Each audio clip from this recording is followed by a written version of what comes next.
दर 3 वर्षांनी अचानक एक जास्त महिना आपल्या हिंदू पंचांगात का येतो? हा फक्त एक अतिरिक्त महिना आहे की यामागे लपलेले आहे एक मोठे आध्यात्मिक रहस्य? जिकडे तिकडे आजकाल आपल्याला ऐकायला मिळते की अधिक महिन्याचं वाण आहे, अधिक महिन्यातील गोष्टी करणारे, अध्यात्म पाळणारे प्रत्येक जण आपल्याला दिसत आहे. ज्या महिन्याला स्वतः भगवान विष्णूंनी आपले नाव दिले त्या अधिक महिन्याची कथा आज आपण जाणून घेणार आहोत.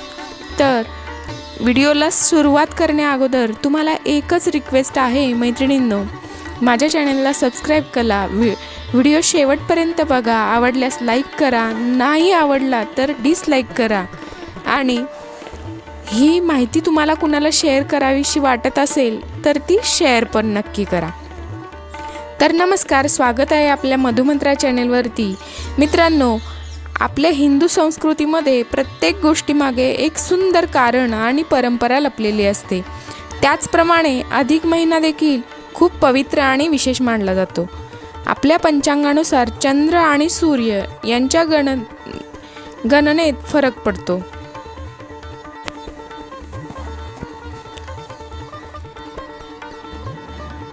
हा फरक भरून काढण्यासाठी साधारण 3 वर्षांनी एक अतिरिक्त महिना येतो. यालाच आपण अधिक महिना म्हणतो.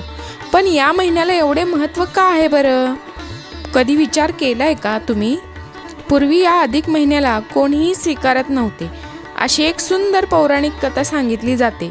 अधिक महिन्याला वाटू लागले की माझे स्वतःचे काही महत्त्व नाही आहे, म्हणून तो दुःखी होऊन भगवान विष्णूंकडे गेला. भगवान विष्णूंनी त्याची व्यथा ऐकली आणि त्याला आशीर्वाद दिला. भगवान विष्णू म्हणाले, आजपासून तू माझ्या नावाने ओळखला जाशील, तू पुरुषोत्तम मास म्हणून प्रसिद्ध होशील.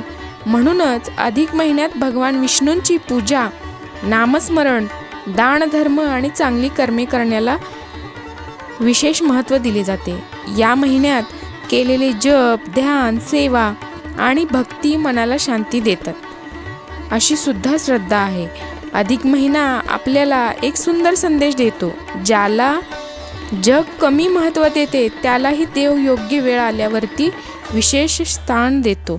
म्हणून या पवित्र महिन्यात आपण राग, मत्सर, नकारात्मक विचार दूर करून प्रेम, दया आणि भक्ती वाढवण्याचा नक्की प्रयत्न करूया. भगवान विष्णूंचे स्मरण करा, तुळशीची पूजा करा, गरजू व्यक्तींना मदत करा आणि आपले मन पवित्र ठेवा. कारण अधिक महिना हा फक्त कॅलेंडरमधला एक अतिरिक्त महिना नाही, तर स्वतःला देवाजवळ नेण्याची एक सुवर्ण संधी आहे. जर ही माहिती आवडली असेल तर व्हिडिओला लाईक करा आणि अशाच धार्मिक माहितीसाठी मधुमंत्राला सबस्क्राईब करा. तर भेटूया अशाच एका नवीन माहितीसह पुढच्या व्हिडिओमध्ये. तोपर्यंत बाय.